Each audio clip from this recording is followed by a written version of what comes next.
Okay, so we're going to go ahead and get started today. Welcome to the webcast, The Advisor Shift, Rethinking Strategic Support for the Workplace of the Future. We are grateful for our business partner, InvestmentNews, who helped sponsor this webcast today, and I'm really excited to be joined by my panelists, Azish Filabi and Lindsey Lewis. So we're really excited to share some information with you today regarding this topic and spending an hour to discuss some of the research that's being done at the American College of Financial Services and what you can do in your day-to-day practice that can utilize some of our findings and insights based on the most recent research that we've done, both through the Center for Women in Financial Services as well as our Center for Ethics. I just want to thank our panelists. So I want to take a quick second to do some introductions for our panelists today and let them share a little bit about who they are and why they're passionate about this topic. So Linz, if you want to go ahead and get us started. Hello, everyone. I'm Lindsey Lewis, the Managing Director of the Center for Women here at the American College. I like to joke that I'm a bit of a recovering advisor. So I came into the profession through a CFP registered program and quickly went on to serve clients. But I really have found my calling by helping and shape systems that support advisors in the future of advice. So as a millennial who was entering in this profession not too long ago, I felt like many firms didn't quite know what to do with me. And I feel the same for this rising generation. So that's what makes me passionate about today's conversation. It's more about the people, Gen Z are the students of the future, my mentees, and our future colleagues. And so in my role, I also work in conjunction with our representation strategic focus area here at the college, where we're really creating pathways into the profession to address the 4 A's that we see, which are awareness, alignment, attrition, and advancement. So I'm really excited to have this conversation alongside Azish. Great. Thank you, Linz. I'm really excited to hear about your expertise and how some of the research that you'll be sharing with us today can really impact the individuals on this call. So Azish, can you give us a little information about yourself? Yeah, absolutely. Thanks so much, Kaylee. And it's really a pleasure to join Lindsey and the Center for Women in Financial Services for this conversation. I'm Managing Director of the American College Center for Ethics in Financial Services. I'm also an Associate Professor of Business Ethics here with the college. And I bring a law and regulatory perspective to the work that we do at the center, combined with my research in behavioral science. And one of the things that makes me really passionate about today's topic is that we're focusing on ways to excel practice management challenges within the financial services industry. One of the organizing principles for the work that we do at the Center for Ethics is that good management is indeed good ethics. And the research that I'll be talking about, voices from the field, we conducted with financial advisors relating to their challenges in their day-to-day practice management. So I'm really excited and passionate to bring that together because, again, it combines my own personal background. I'm working as a regulator. I worked at the Federal Reserve Bank of New York for a number of years. I had a law practice and then had entered into the research and academic space through behavioral science. And I think this research really brings together those various lenses and also my passions relating to the industry. So excited to dig in. Great. Thank you, Azish. This is definitely a dynamic and powerhouse panel today. So I'm really excited for you to share some of your insights.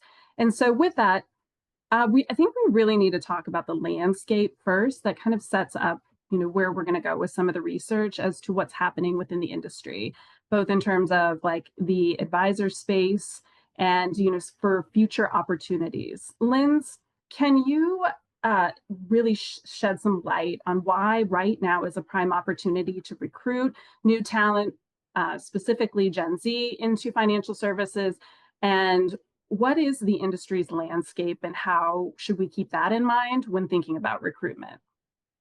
When we look at the industry landscape, we have nearly 40% of today's advisors who plan to retire in the next decade, and that is $10 trillion of assets that will need to be managed. At current attrition rates for financial advisors plus insurance agents, we'd need to hire nearly over 1 million individuals to meet the current demand and even more individuals as we have rising demand and more wealth accumulating. So this is the movement and the time to act. If firms don't recruit and develop talent now, they risk leadership and a trust gap within their clients, which is why we're also partnered here with the Center for Ethics today. So Gen Z is here and they're ready, and the industry is primed and needed for this emerging talent. Otherwise, we're going to get into a hiring crisis in the near future. Really great, especially since I know Gen Z is on the job hunt. And I know that, part of the research stems from the fact that for Gen Z, one of the top industries that they're seeking is financial services. So it looks like there could be some great alignment. However, I think understanding the portrait of who Gen Z is, can you walk us through a little bit about their unique strengths and that like who they are collectively and what that might bring to firms? Yeah, when we look at Gen Z, I think there are three things that really come to mind. First is the breadth of their perspective. Gen Z grew up in a world that is more connected and more global and inclusive than ever before. They bring a wide range of lived experiences and really have a natural ability to relate to all kinds of different people. For firms, this means that you will have stronger connections with clients whose needs and backgrounds are more varied than ever before. Second, digital fluency. I was at a conference with Rick Edelman recently when he said something that really stood out to me, right? So for previous generations, we all do digital. And for this generation, Gen Z and Gen Alpha, the next rising generation, they are digital, right? They grew up in an environment where touch screens were at their fingertips. They've never known the world without internet. And so it's really our first truly digitally native generation. And in our research, which we'll get into, over 80% of the individuals who responded to our survey said that they're likely to want to utilize AI within their work.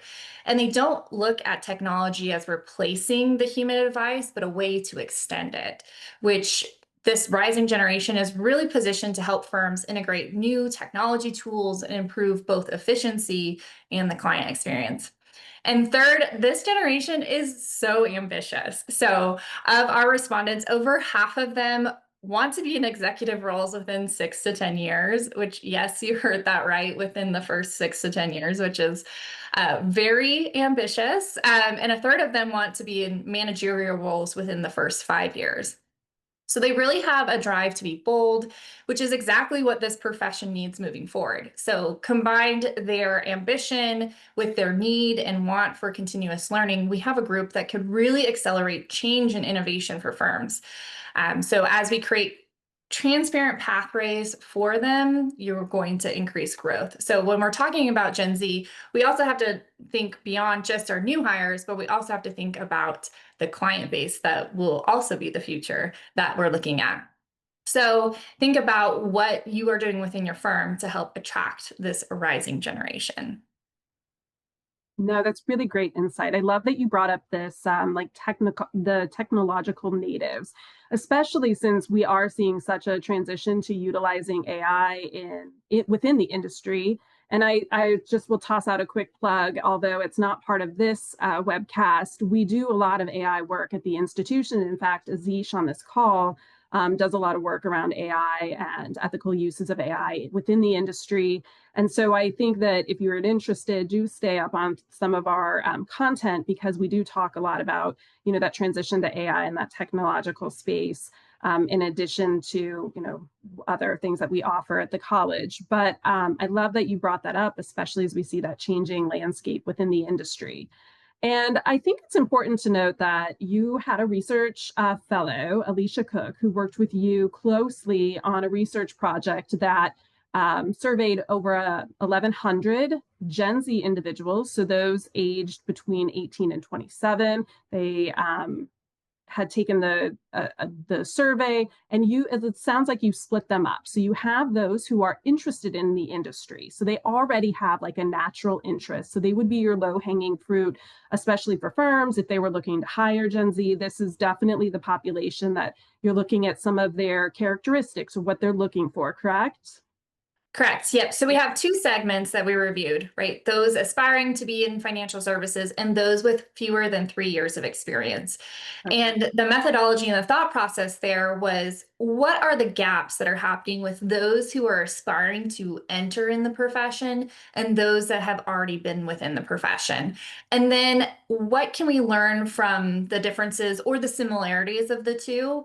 And what are firms doing right and what are firms doing wrong as they're onboarding and training this new generation? Okay.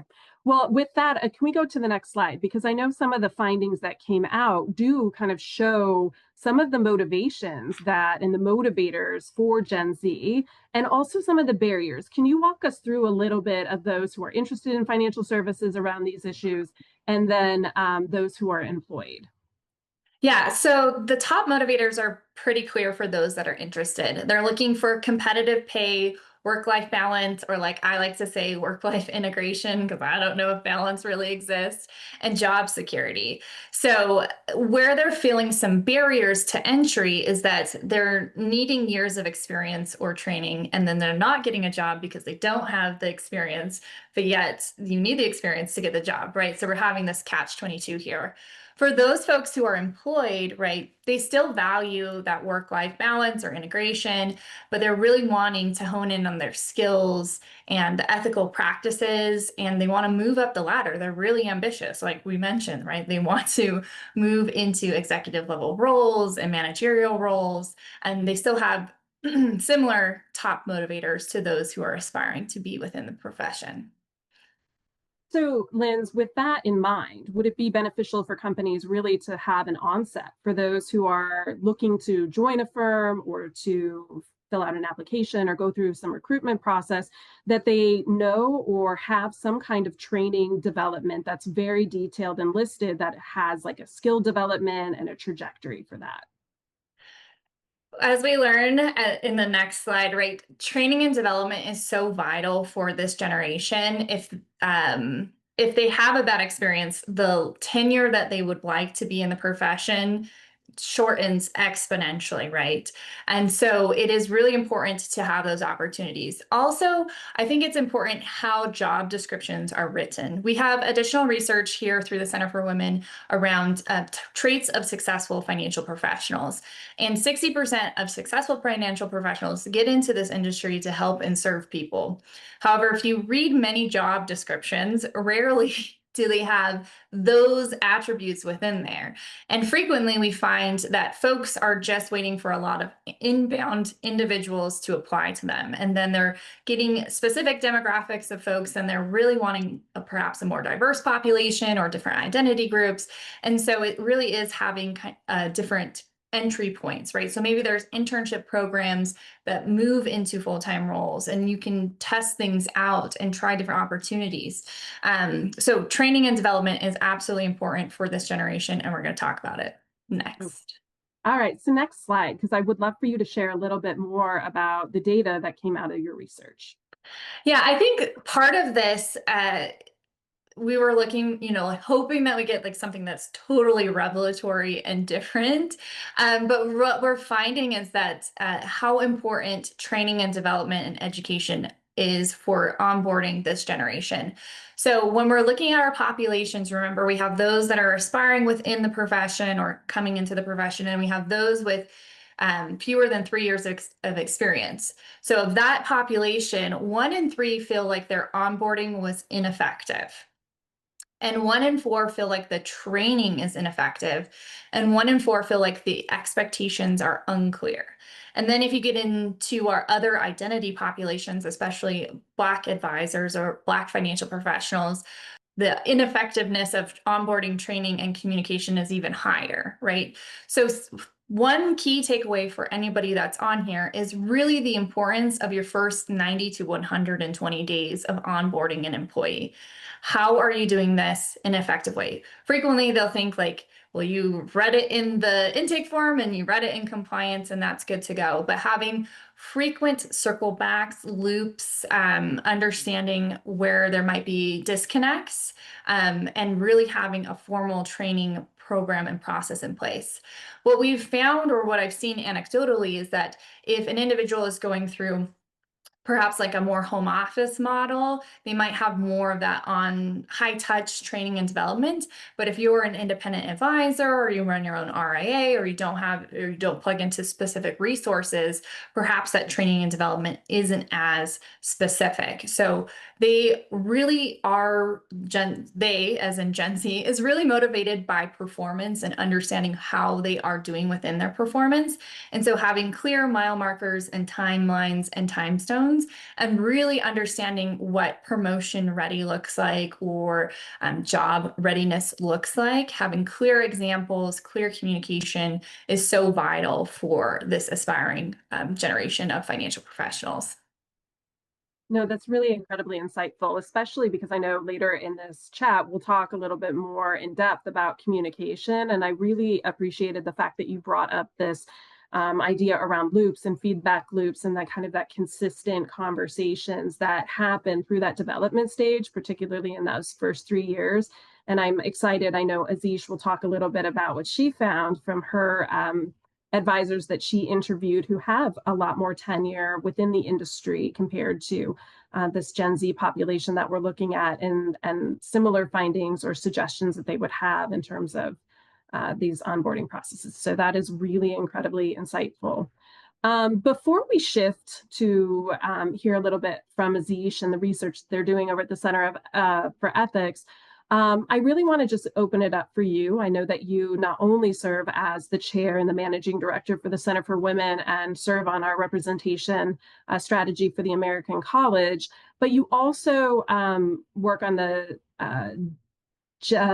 what is it? I think it's Gen Z Task Force, or Next Gen. Next Gen. That's it. I apologize. Next Gen Task Force for future leaders. And I want to just leave you some space to share any resources or insights that maybe come from some of these other spaces you serve in the college with our audience today.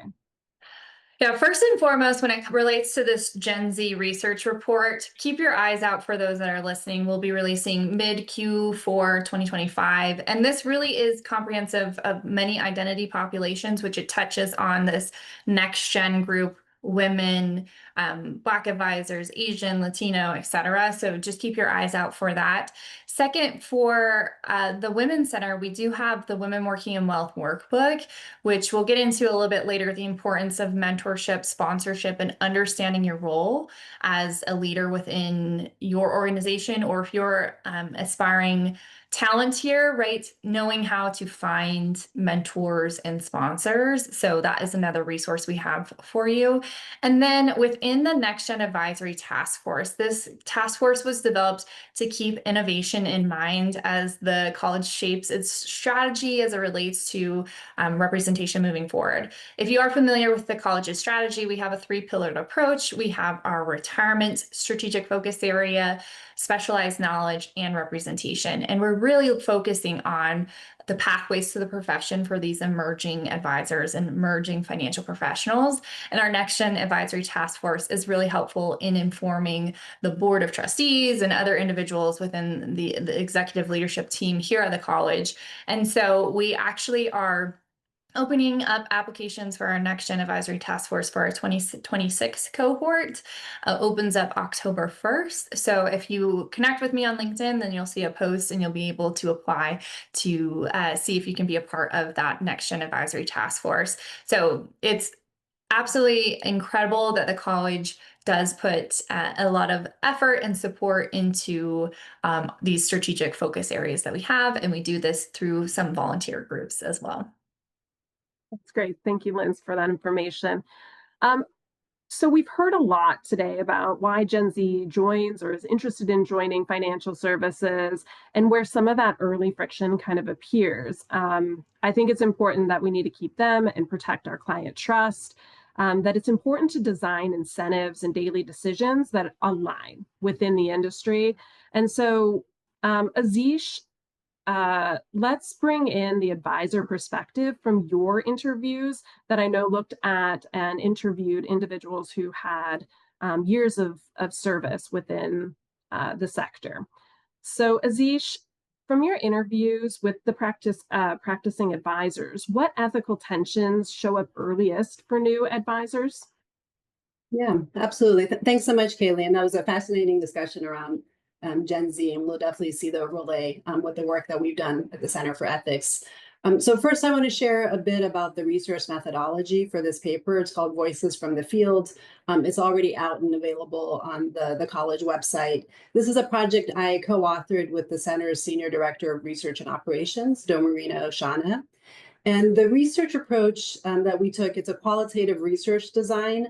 And what that means is that it's interview-based and it's narrative-based. So it's not a survey that we did of a broad number of advisors. So we're not claiming to represent the entire field of the financial advisor population.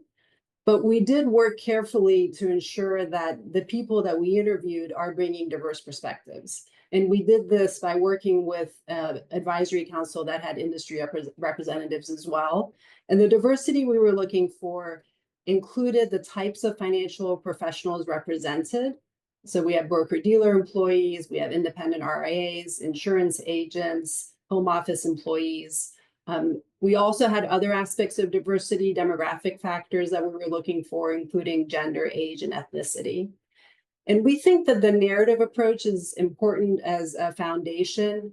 These interviews really lay the groundwork for future research that can be designed through surveys that can be more quantitative and to get that better understanding of maybe the population level trends. But I want to dig into the data here because I think the narratives that we heard really help from this perspective of the advisor shift and what individuals and firms can do to be able to better attract and retain talents. The diagram that's here on this slide, this shows a unified view of the influences on financial advisory ethics. It's the multi-level view on financial advisors' ethical choices. That's the title of the diagram within the paper. And the key takeaway here is that ethical decision-making doesn't exist in a vacuum, right? So on the individual level, advisors approach their work through the traits that they bring to their work, such as honesty or their learned character attributes like professionalism or their desire to serve others. But then this is nested within the work that they do at the firm level, where they have a set of business norms, codes of conducts, or practice values. For example, disclosure practices, confidentiality practices. Those are often at the level of the firm that then is pushing on the individual level in terms of decisions that are being made. And then finally, at the level of the system, there are norms and regulations like fiduciary duty standards, or even the culture of individual self-interest that exists within the financial industry or within our capitalistic structure as a society. So when you asked about the ethical tensions that show up for early advisors or show up early for newer advisors, our interviews, I think, support the findings that Lindsey was sharing from the Women's Center research about the barriers that younger employees navigate when entering the profession. But I would add that it's not necessarily just about Gen Z. It really is about barriers that relate to all new entrants, even if they're mid-career transitioning into the financial industry. And the participants shared with us that they're drawn to the profession because they want to help people. And they view the business as a helping profession. But then what they find is that there's this mismatch between the idea that they're entering a helping profession, but meeting the business reality of the transactional nature of the work, the day-to-day reality of this transaction. So I think from this diagram, you can see how the individual level can clash with that systems level. And this might be one reason why we're seeing early departures or low retention rates, because you're finding this identity mismatch in terms of why people are entering the profession and then the realities they're finding on a day-to-day basis. I want to share one quote here from our interviews. One advisor spoke about how he struggled to see the full picture of the profession he chose as he entered the profession. And he said, "I did not understand the compensation package being offered to me or what I was getting into. This was due to how the firms recruit when you are not a business owner. Coming into it, I didn't fully grasp what it all meant." So you can imagine as a younger employee who might not necessarily have experience in a different business coming into financial services, this is an even greater challenge. And I think this dovetails with what we were hearing about Gen Z. So with all of this in mind, I think the first and perhaps the most important ethical decision a new entrant would make into the profession is choosing the right pathway into the industry, really understanding all of the different roles that are available and then trying to identify your own individual passions, the own individual level character attributes that you have, and how that matches the choices that you're making. And I know there's a lot to unpack there, Kaylee, but this was one of the early findings that we had in the research. I find that incredibly interesting for a couple of reasons. One, that's a discussion that we, as when I was working for the Center for Women, we discussed a lot about how individuals, the industry, don't actually even know all the differences in terms of business channel and expectations and compensation packages. I know that we did a initial Gen Z qualitative study where we looked at and interviewed Gen Z individuals seeking or interested in the profession.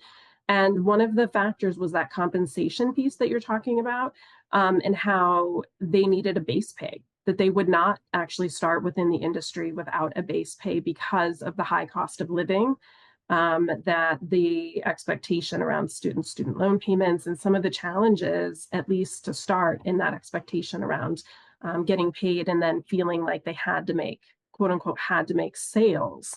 And I know that our quantitative study for Gen Z that was done by the Center for Women did actually look at how much view of how much the positions are sales based and what their perception of that sales base is. And in fact, not the majority of individuals think it's a sales job.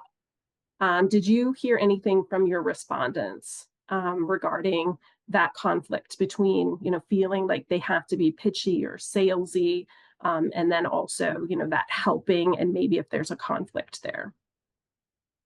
The way that issue came up in our conversations, Kaylee, was around the fact that as a financial advisor, you're dealing with the most sensitive relational aspects of an individual's life. And so they wanted to be the bridge between the day-to-day realities of an individual's financial needs with the knowledge that they have. So the idea of sales, I think, in the mind of some of the interviewees, was really about relationship management, and then being able to find the right set of tools.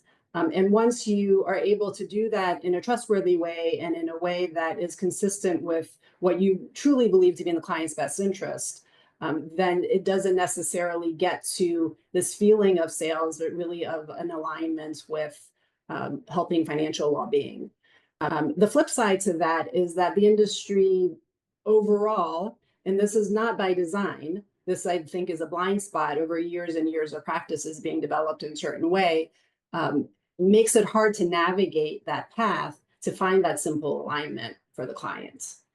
And that's where the practice management challenge comes into play. It's understanding what those blind spots are, but also asking the right questions at the outset for your own practice. So, from the client's perspective, and working backwards from that, so you can set up your practice to have already answered these questions going into it.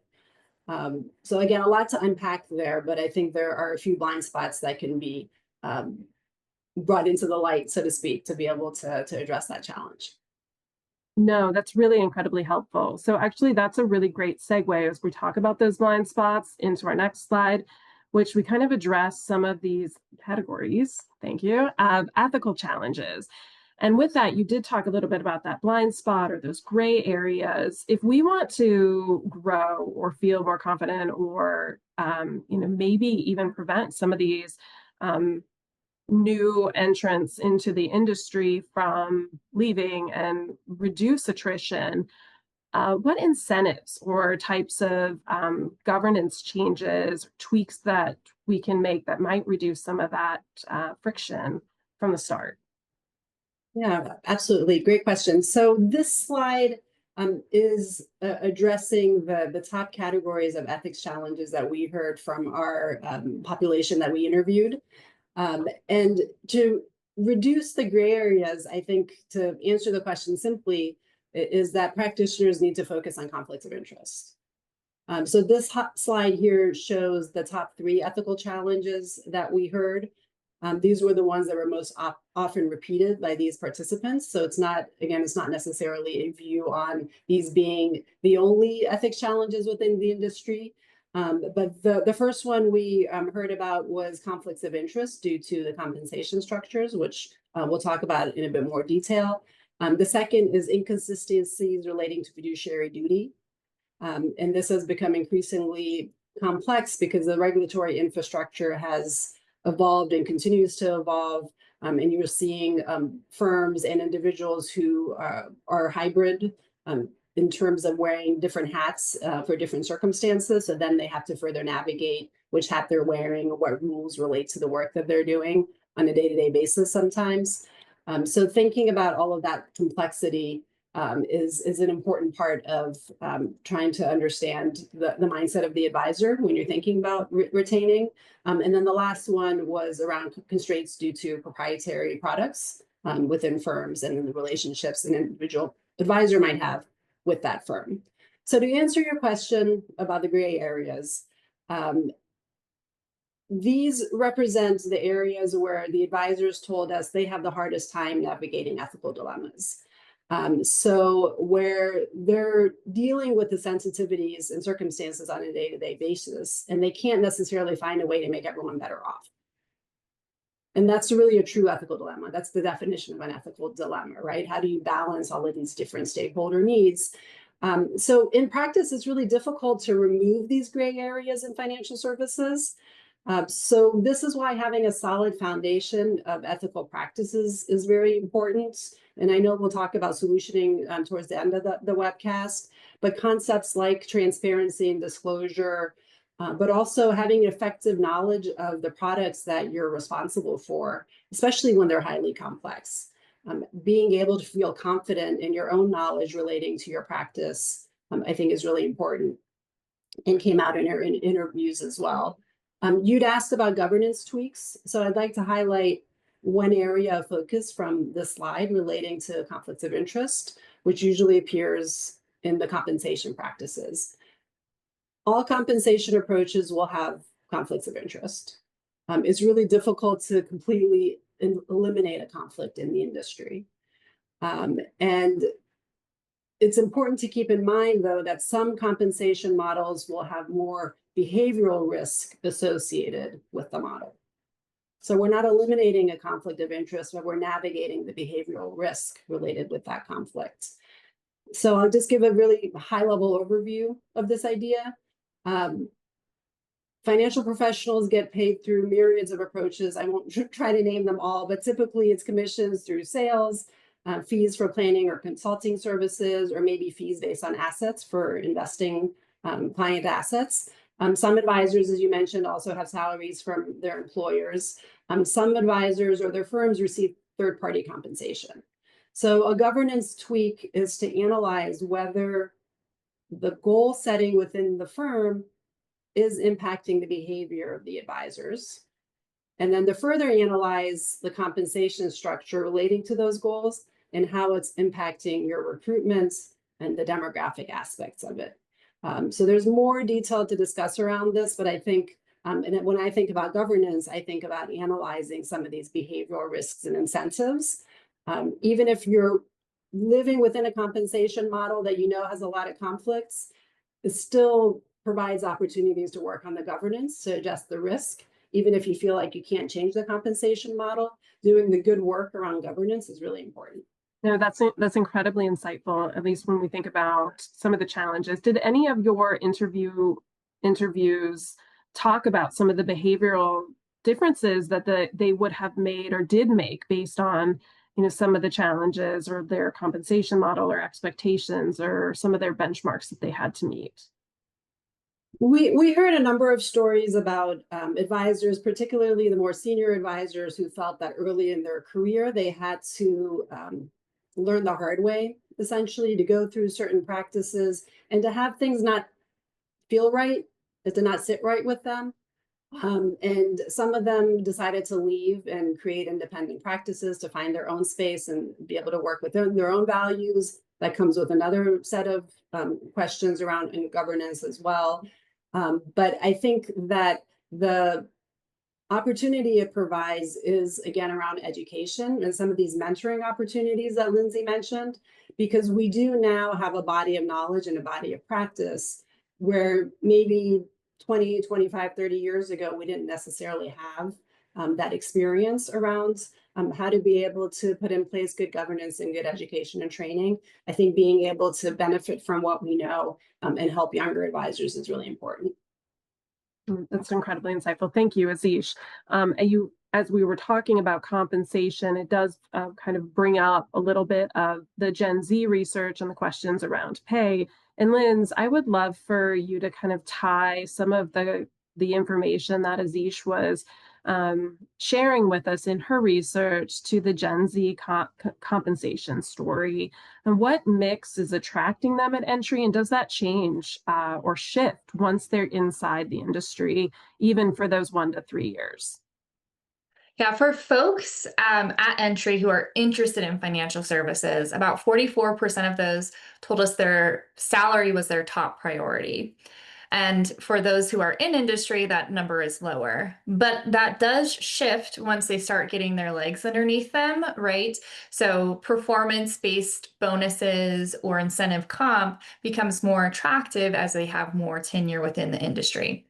One thing that was really interesting is prior to this quantitative study, we did a qualitative study with some Gen Z individuals and accompanied by Hidden Insights. And what we learned is that individuals who are looking for a career in financial services rarely can differentiate how firms are compensating folks externally, perhaps, right? So if they're new to the industry, right, they're not sure how a wirehouse or a bank is compensating, which is different than an insurance-backed broker-dealer versus an independent broker-dealer versus an RA versus a fintech firm, which all of them in the job description will say financial advisor.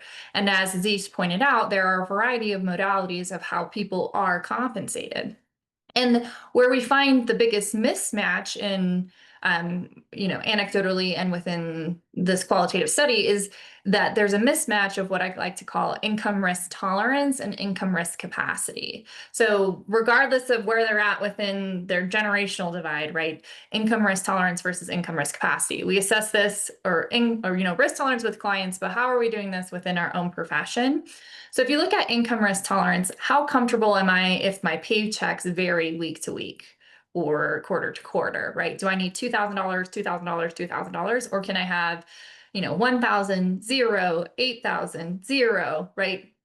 And knowing your own money script in that process and how you feel comfortable with varying paychecks versus income risk capacity, right? If I miss the paycheck, am I able to meet my obligations? Do I have an emergency fund? Do I have other things in place, right? So I usually like to compare myself versus my Gen Z brother, right?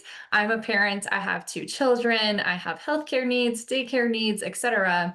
Versus my younger brother lives at home with my parents, right? And he's still on their health insurance plan. He has way more income risk capacity than I do because of the obligations.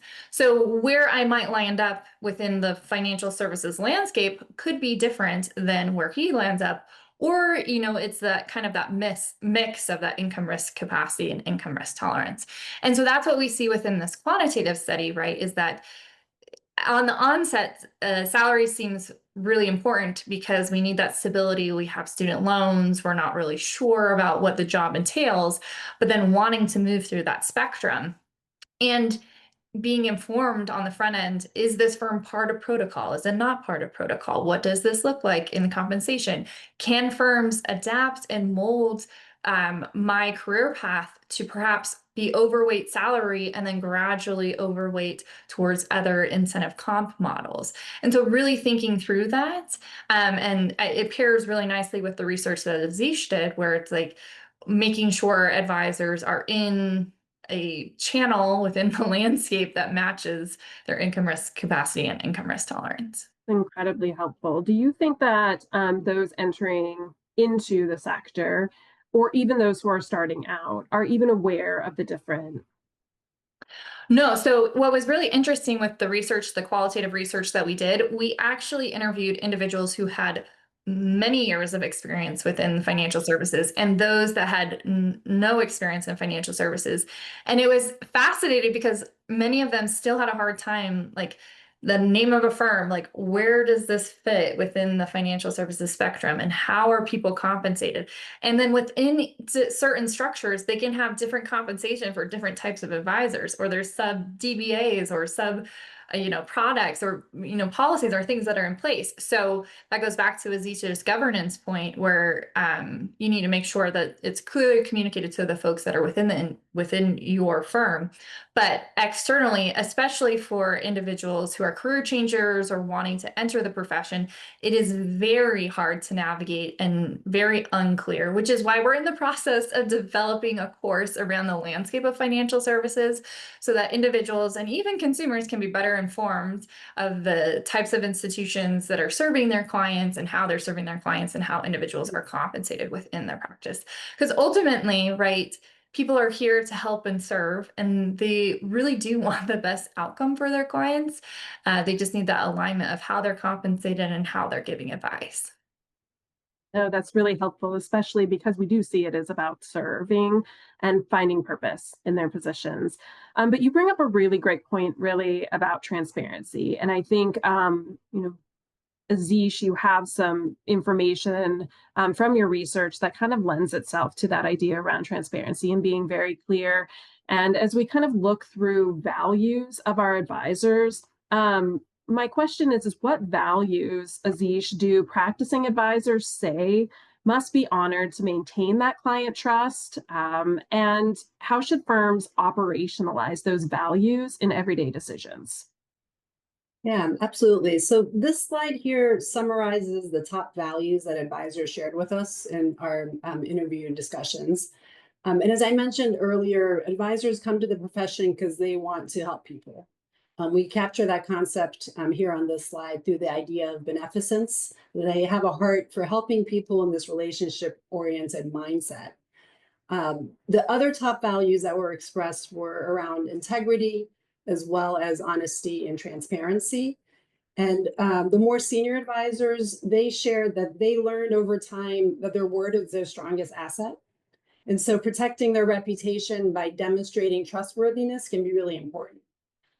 So how to operationalize this into everyday work, thinking back to the nested systems image from a couple of slides before, I want to share two concepts relating to operationalizing these challenges.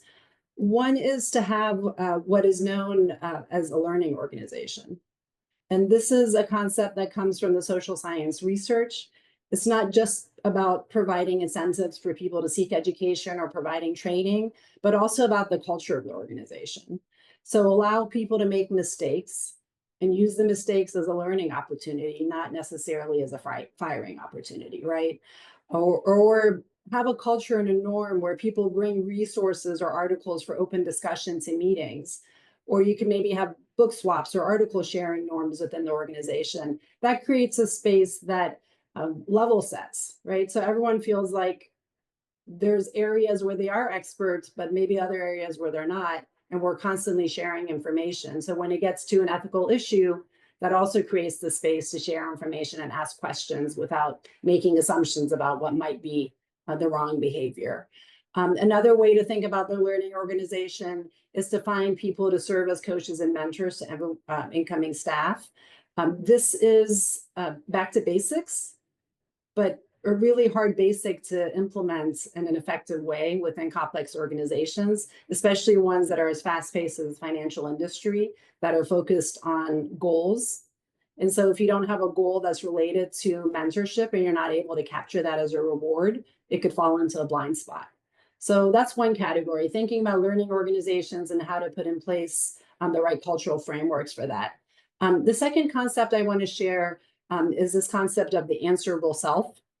This idea also comes from the social science research, and it focuses on how cultures can encourage individuals to be moral agents within a complex industry like financial services.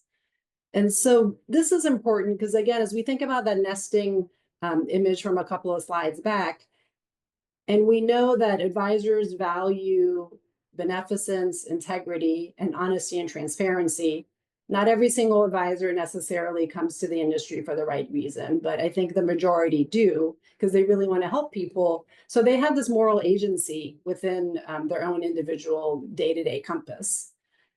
Thinking about this idea of the answerable self allows their organization to think about what circumstances can I put in place to make sure that that space for the individual agent or advisor is allowed to flourish.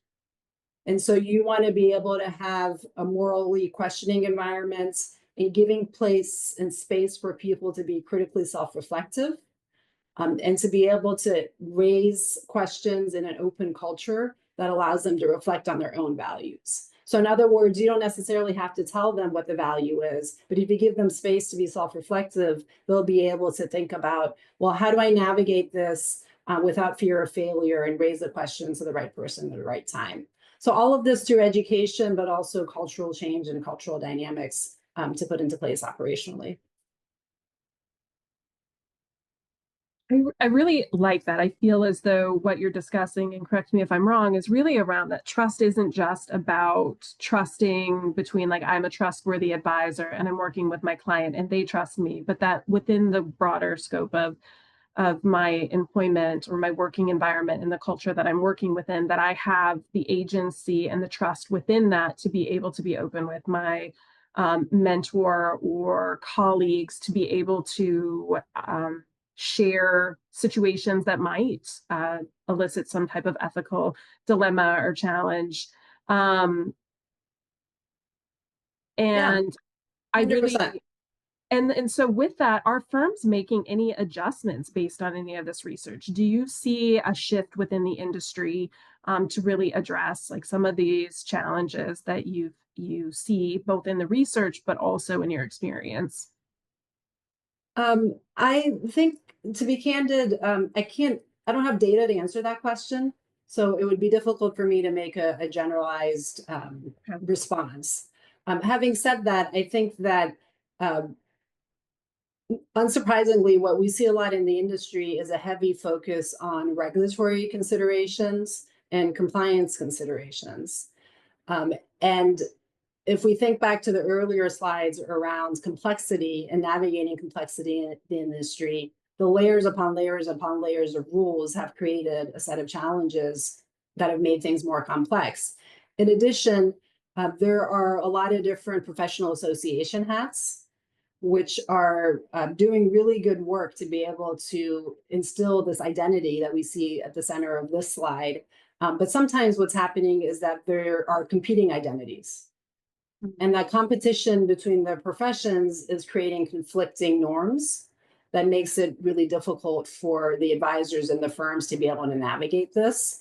And this is why we're focusing on it. We believe we at the Center for Ethics at the American College are really uniquely positioned to be able to have a conversation that's broad around the various regulatory considerations and also the various hats advisors might wear as professionals. And we're a neutral party in that conversation and able to provide research that helps the various parties draw on the data that they need to make the right decision, but also think about what additional data they want to collect to be able to do governance in an appropriate way. That's incredibly important. It sounds like just because people are doing the regulatory or the compliance things, it does not necessarily equate, although it can, depending on the culture, that you are being ethical. Is that? Yeah, absolutely. Compliance and ethics are fundamentally different concepts. And this actually did come up in our interviews that sometimes some of the advisors feel that by following the rules and the letter of the rules, they're not necessarily doing what is in the best interest of the clients. So there's a clash between the rules and ethics. And so that makes it all the more important to be able to put in place some of these organizational dynamics, because there is no one size fits all when it comes to ethics, but it needs to be considered on a day-to-day basis within the structure of the firm that you're working in. And being able to have that individual agency to be able to talk about it and decide per client basis. You can't have it be an answer from the regulator. It needs to be really at that level of the day-to-day. That's great. Well, I think that leads us to kind of our next slide, which is really around, I think, a little bit, Azish, what you've been talking about. And that's that tailored support, that important component like of transparent communication, setting expectations, opening up for dialogue, having case studies and walking through some of these ethical dilemmas that, although they may not be currently facing, just ways in which they process considerations, resources they can access, but also the importance of those mentorship relationships and the models. I think, I want to be aware of the time. We only have a couple of more minutes, but, with that, Linz, I really want to talk a little bit about, that communication clarity and that importance of mentorship. Can you walk us through a little bit of what Gen Z addresses in your quantitative study when it comes to that transparency and expectation setting and those early developments of relationships within the industry? Yeah, absolutely. Open, transparent communication is named essential by over half of the respondents, and 1/3 of them said communication gaps are a barrier. So for firms, if they're just assuming that a job description or compliance disclosure is enough, it's not. What Gen Z is looking for is ongoing clarity. So what is expected of me in the first 90 to 120 days? How do I know I'm on track or if I'm off track? What does promotion ready look like? If firms miss here, this is where they get that disengagement. And that's where you see that 62% of Gen Z are willing to job hop in financial services. And part of that is compensation driven, and part of that is unclear communication and unmet expectations. So firms may need to make sure that they use plain language communication, regular feedback loops, and have visible criteria for advancement. And that goes into that mentorship piece. So what's fascinating is that for those that are interested, almost half of them, a little shy of half of them, would like to have a mentor. And then once they get in the profession, it like decreases to 14%. It drops exponentially. So people who are within the profession are like, oh, I don't know if I really need a mentor. And then how they're assigned mentors, right? They might get assigned by the firm, but most of the people within the industry are self-finding their mentor, which for firms could be great, could be a liability risk, right? So what if their mentor is outside of the organization and they are getting better coaching or feedback somewhere else? And so that is part of their quote unquote flight risk. So really thinking and being thoughtful around what mentorship support looks like within your organization. So one of the questions is, do you see firms adopting their compensation models or mentorship models? Anecdotally, what I see is that firms that have more latitude with compensation models are making adjustments. And sometimes it's difficult if you have we follow compliance or rules and this is the compensation model and we can't deviate. So I think some firms have a little bit more latitude. But what's really important is individuals that have a mentor, both for the mentee and the mentor, will see higher compensation and better satisfaction at work, all of this. So making sure that you have a really clear understanding of what a mentor is doing, a sponsor is doing, what the manager and what peer coaching is doing. What that does is it builds confidence, credibility, accountability, and helps Gen Z financial professionals feel like they belong within the organization. Otherwise, they can be seen as quote unquote a flight risk, and really aligning compensation models so that internally they can see that compensation increase or promotion opportunity or modality within their career path versus having to move externally, right? If you have specific policies at a firm that say we only can do a 20% compensation increase, and if I job hop and I can get a 25 to 30% compensation increase, right? Perhaps adjusting an internal policy or procedure could benefit rather than losing an employee, which is costly, expensive. You lose, time, talent, expertise, the time, the tenure of the person that you were in, right? You might have paid for some of their licensure, right? So finding ways to align compensation with internally. But what's really, really important is that communication factor. That's the great advice. So Azish, let's kind of close out this conversation since we only have a couple more minutes. Lynn's talked a little bit about that mentorship piece and the importance of that, alignment and clear communication in terms of expectations and like what it would look like through progression.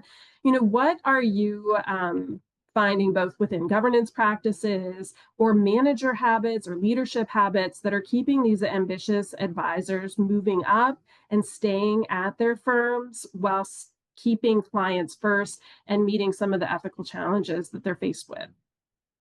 Yeah, absolutely. Some of what we heard in the interviews, and I'll be really brief because I know we're running out of time, is around reward systems that do recognize both the ethical component and the financial component of what the advisor is bringing to the organization.